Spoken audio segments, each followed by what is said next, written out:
Imagine a giant icy mountain racing past the sun, shedding glowing gas and dust like a dragon's breath.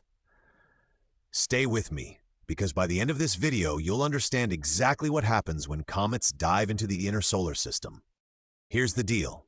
In the next minutes, you'll discover where these comets come from, why some suddenly appear in our skies, what danger they might represent, and what secrets about the early solar system they are still carrying. Picture this. You're walking at night. You look up, and there's a ghostly streak across the sky that wasn't there yesterday. It feels mysterious, almost scary. That feeling? It's exactly what comets triggered in people for thousands of years. Before comets light up our skies, they start far away in deep, cold storage. Most come from two giant reservoirs, the Kuiper Belt and the Oort Cloud, huge shells of icy objects far beyond Neptune, circling quietly in the dark.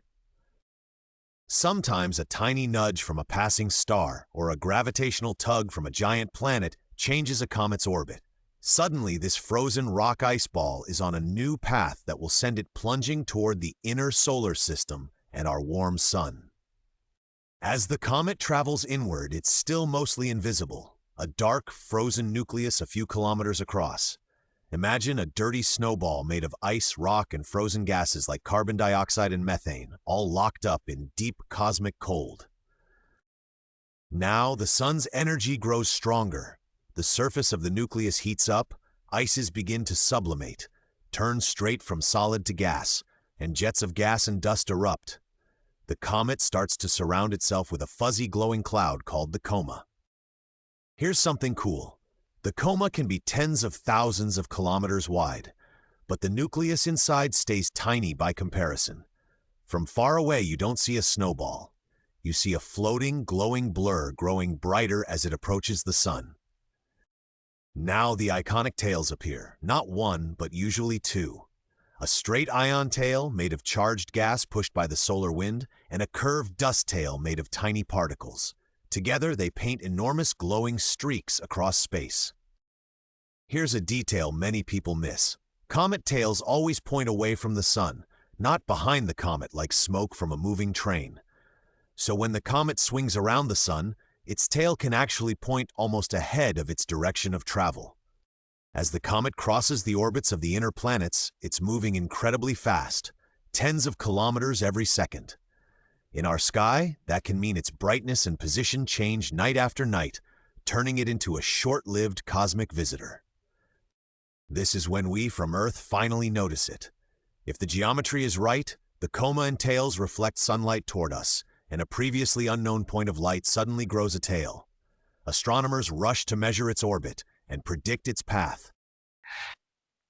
Some comets are short-period comets, returning in years or decades. They usually come from the Kuiper Belt and are often controlled by Jupiter's gravity, looping between the outer planets and the inner regions again and again.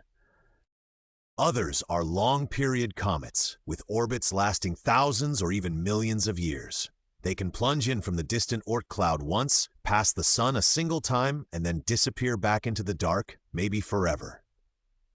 When these long-period comets enter the inner system, we're often seeing objects that have been untouched since the birth of the solar system, preserving ancient materials that formed more than 4.5 billion years ago.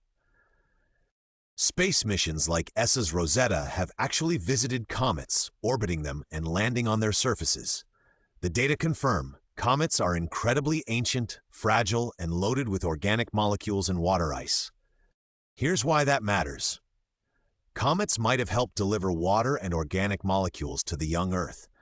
Imagine countless small impacts over millions of years, slowly building the ingredients needed for oceans and maybe even life. But are comets dangerous today? Large impacts are rare, yet they can be powerful. A fast-moving comet nucleus carries huge energy, and even a medium-sized one could cause global damage if it ever hit our planet directly. A real example. The Tunguska event in 1908 flattened trees over a huge area in Siberia. Many scientists think it was caused by a small comet or icy body exploding in the atmosphere, releasing its energy high above the ground. To keep us safe, astronomers actively survey the sky for new comets entering the inner system. Automated telescopes scan night after night, comparing images to spot faint moving dots that might be new visitors on risky paths. When a new comet is found, computers calculate its orbit using a series of measurements. Over days and weeks, the predicted path sharpens, telling us if this object will just put on a show or if it comes anywhere near Earth's orbit.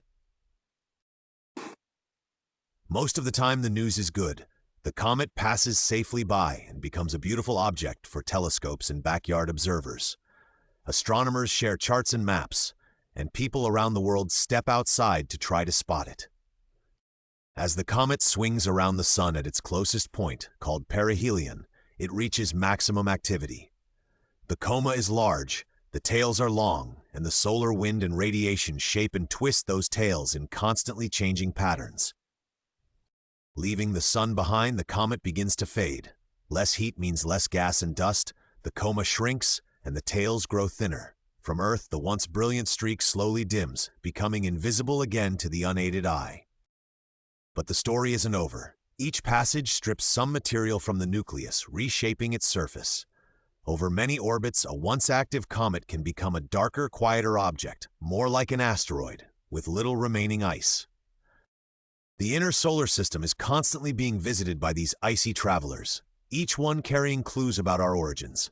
By tracking their paths, sampling their material, and watching their activity, we piece together our own cosmic history.